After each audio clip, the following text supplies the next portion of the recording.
we all ready? No. Okay. So we're looking at the anterior part of the forearm. This is what's called the flexor compartment because it helps with this motion, flexing. We have some other muscles in there that do other things, but the very first one is pronator teres. Okay, four-finger trick.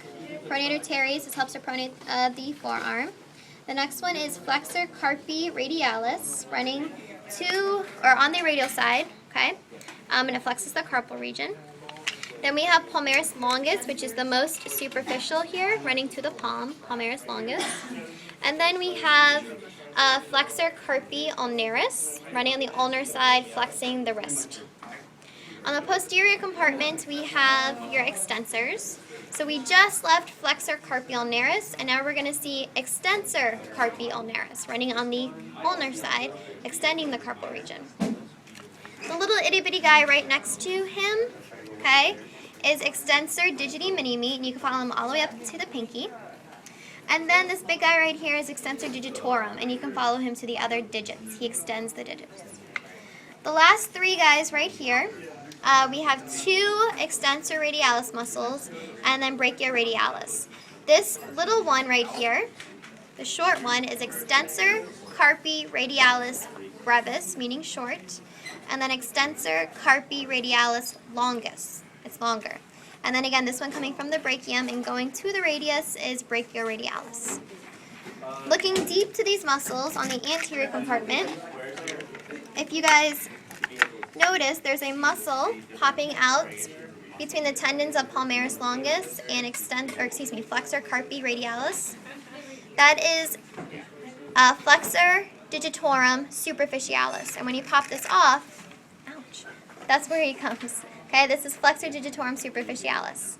We have flexor digitorum superficialis. Right under him, flexor digitorum profundus. Profundus means deep. So we have an flexor digitorum superficialis and a flexor digitorum profundus. Just lateral to that, you have flexor pollicis longus, going to flex the pollex. Okay, we have flexor pollicis brevis up here. Moving to the deep side of the posterior compartment, we see two muscles right here. Both of these are associated with the thumb. We have extensor pollicis brevis, which will extend the thumb backwards, and then abductor pollicis longus, which will abduct the thumb. The last little muscle I want you to be aware of is on the anterior compartment.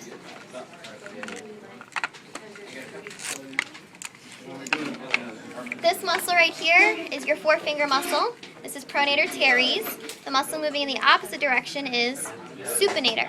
They're antagonists, so their fibers are moving in opposite directions, so they do opposite things.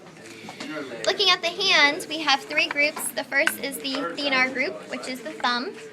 We have abductor pollicis brevis, which abducts the thumb, moves it out, and then flexor pollicis brevis, which flexes the thumb. Okay?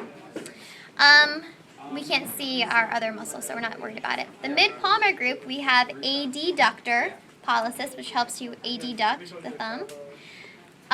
In the palmar surface, we have the lumbricals in between the metacarpals, and on the posterior surface, the dorsum of the hand, we have the dorsal interossei muscles between the metacarpals. The very last thing I want to go over is the hypothenar group, which belongs to the fifth digit.